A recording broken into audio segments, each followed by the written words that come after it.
everyone, welcome to Whiskey and Walks. My name is Ed, and today we're going to take a look at the whiskey that inspired me to start this YouTube channel, which is the Jameson Crested Devil's Ladder Belgian Triple Finish from 8 Degree in collaboration, with 8 Degrees Brewing. Before we get started, I think there's some important stuff to talk about in terms of context on this channel. And one of the ways I think to best describe what this channel is for me to describe what this channel definitely isn't. I'm absolutely not pretending to be any kind of a whiskey expert. There are many people on YouTube and on other platforms and other resources available from people who are much more experienced and knowledgeable in that area than me. I'm just a guy who really enjoys whiskey. And secondly, I understand that when I take walks around Ireland, I'm not some kind of intrepid explorer. People might look at some of the walks and go, this guy thinks that he's doing this incredible, monumentous hike, but my 8-year-old daughter did that in flip-flops carrying a one-armed Barbie. That's totally fine. I'm just really excited to use this experience to taste whiskies that I haven't had a chance to taste before, meet interesting people, and get out in Ireland, because we are lucky enough to live in a beautiful country and have lots and lots of beautiful areas that we can explore. So the whiskey that we're going to talk about today is Jameson Crested Devil's Ladder Belgian Triple Barrel Finish in collaboration with 8 Degrees Brewing. 8 Degrees Brewing is a beer brewery that is based in Mitchelstown in County Cork. They were started in 2010. The owners are a guy from New Zealand and a guy from Australia who now live in Cork. This whiskey was made in collaboration with them. Jameson Crested is one of the main lines of whiskey that Jameson run. It's one of my favourite daily drinker whiskies. Daily drinking, not insinuating that people should drink every day, but just being a term that people use to reference whiskies that are of a price point that if you finish work for the day, you can grab the bottle and have a drink. If you are meeting up with friends, the price point isn't prohibitively expensive for people to have it as a whiskey that they can just grab if they fancy a drink. This particular version of Jameson Crested has quite an interesting backstory. It is a collaboration between Jameson and 8 Degrees Brewing, as I mentioned. The way this came about was that 8 Degrees Brewing sourced barrels from Jameson, which were Jameson sherry finished casks, I believe, and they aged their Belgian Triple in it. Belgian Triple is a type of a strong pale ale that's quite commonly made in countries in Europe like Belgium. And once they were finished with those barrels, they gave them back to Jameson, and Jameson refilled them with this liquid. This isn't an age statement whiskey, meaning that there's no number or specific age stated on the bottle. What that usually means is that it's a 3-year-old whiskey. Irish whiskey is legally required by law to mature for at least 3 years. This may be older than that, I'm not entirely sure. That's just a common expectation when a whiskey is non-age statement. It's also important to know about this whiskey that its styling is based off of the mountains of Ireland. I think the box is really interesting. It has pictures on the side of some of the famous mountains in Ireland and the heights of each of the peaks. It was a limited edition release, although it is still quite easily available, I believe, through some of the off-licenses and some other whiskey retailers. But it's a whiskey that I particularly enjoyed, as you might notice from the fact that the bottle is more than half empty, nearly finished.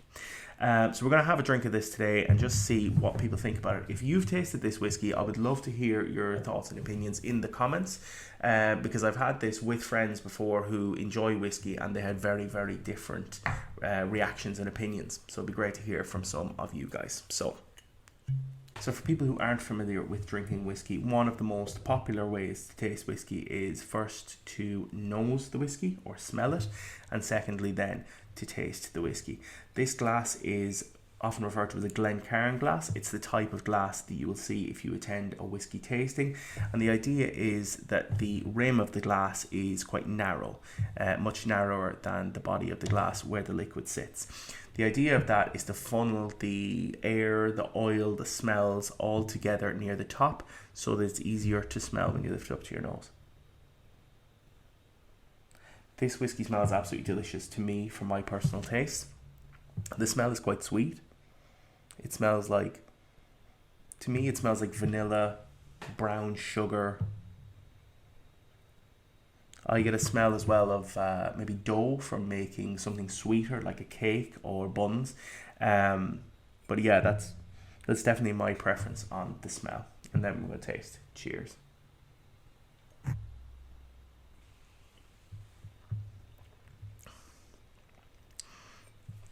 I think this is an absolutely delicious whiskey. The taste for me immediately is very kind of pleasantly spicy. Spicy, in this case, I'm talking more about kind of Christmas cake spices, things like clove, nutmeg, those kind of things. And it keeps a lot of the brown sugar. I think the brown sugar is even more prominent maybe in the taste for me than it is on the nose.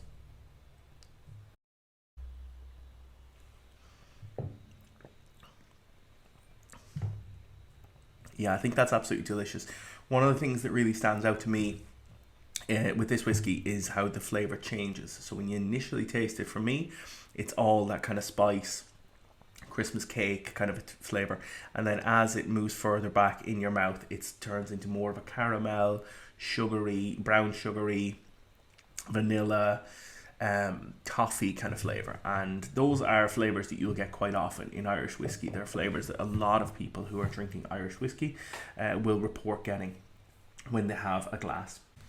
It's really important just for me to say right now that when I do this YouTube channel, I'm just giving people a sense of how I feel that the whiskey smells and tastes. I was recently at an event and I was talking to someone who's much more knowledgeable about whiskey, works in the whiskey industry. And they made a very valid point, which was smell and taste is so subjective that you shouldn't be able to tell anyone exactly what they are going to taste. The only exception that's generally considered to that is peat smoke. There are certain whiskies which are smoked using peat in the process where they dried malted barley.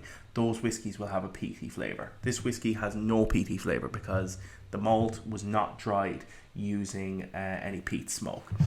The example that jumps out to me as a very contextual smell is that not on this whiskey, but in many whiskies that I taste, I will get a very strong smell, usually more than taste, but the smell of sugar beet. And the reason that that's relevant to me is because as a child, when I attended school in Carlow, when we went out to play on the playground, we were very close to the sugar factory. And the smell of that beet being processed and turned into sugar is something I'll never forget because it's such a strong and distinctive smell. So all I'm saying is that there's no reason that anyone should ever tell you what you are supposed to smell and taste on a whiskey. That's entirely up to you. But there are common flavour notes that people will often say that they find. Many different people will mention when they taste the same whiskey.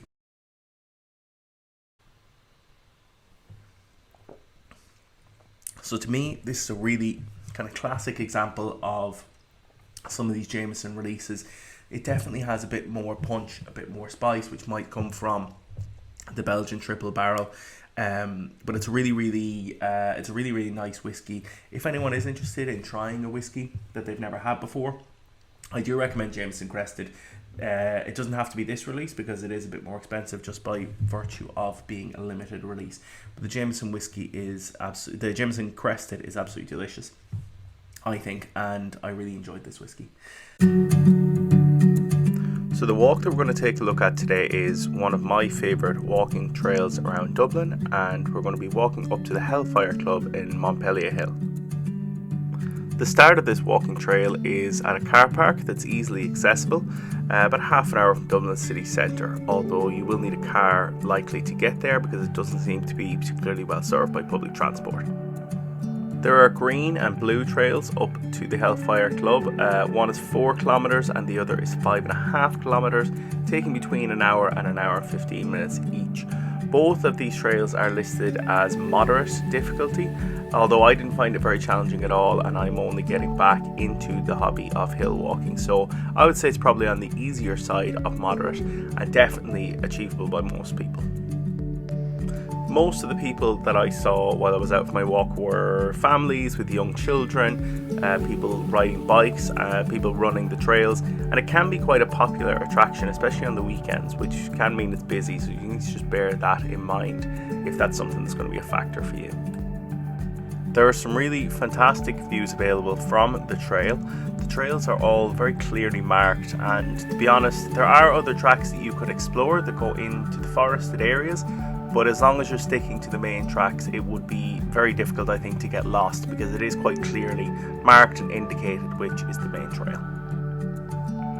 One of the things I think is really nice about Montpellier Hill is the amount of nature that can be seen so close to Dublin City.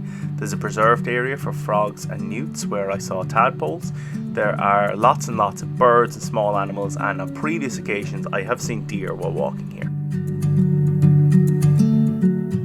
There were droppings from a very large animal along the track, so it is important while you're out here that you keep an eye out for bears because...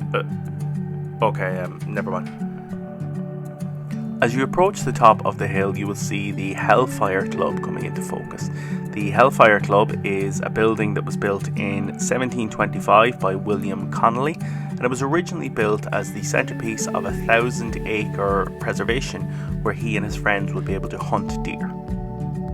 Although the hunting lodge was built in the 18th century, it's actually on the site of a number of Neolithic burial grounds, so it's of significant archaeological interest. On the day that I visited, it was quite cloudy, but on a clear day you can get some really, really beautiful views of Dublin and the surrounding areas up to the northwest of Montpellier Hill. The lodge only stood for 54 years before it was declared abandoned in 1779, but the ruins of the old lodge are accessible to the public and can be explored during the daytime. Although it was built as a hunting lodge, the Hellfire Club became synonymous with dark, satanic activities and rituals. This has led to a lot of stories and folklore around the lodge, including a story of one evening when the men were playing cards and a stranger entered the house to join them playing cards. As he sat at the table, one of the young men dropped his cards on the floor, and when he bent down to pick them up, he realised that the man who had joined them had cloven hooves for feet and was in fact the devil himself. Although the Hellfire Club is synonymous with satanic activity and pagan rituals, the modern tenants don't seem to be as interested in pagan rituals as they are in picnickers' sandwiches. The name Hellfire Club is believed to have come from a story where men were playing cards in the lodge one evening and one of the men at the table cheated. As punishment, he was dropped headfirst into a barrel of whiskey, which sounds absolutely fantastic, but then the barrel was set alight, which is obviously not as good. The man burned to death and is said to be one of the many, many ghosts haunting the abandoned lodge. Many of the stories and folklore of the lodge involve the devil taking a particular interest in the Hellfire Club, although people disagree as to whether this is because the lodge was built on ancient Neolithic burial sites or because of the satanic rituals that took place there. Much of the folklore around the Hellfire Club centres around drinking and debauchery. If anyone is interested, there's a particularly interesting episode of the Blind Boy podcast called How Bailey's Irish Cream is Rooted in an 18th Century Cult, which details the origin of Sculteen, a drink made from butter and hot Irish whiskey, which is credited to the founding members of the Hellfire Club. So if anyone is interested in visiting an interesting Dublin monument that has a creepy, unusual backstory, maybe the Hellfire Club on Montpellier Hill is for you. If you think so, let me know, and let me know your experiences of visiting the Hellfire Club for yourself.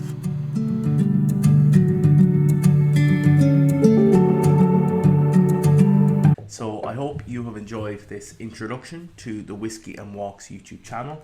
I'd love if you check back again, check out some more of the videos.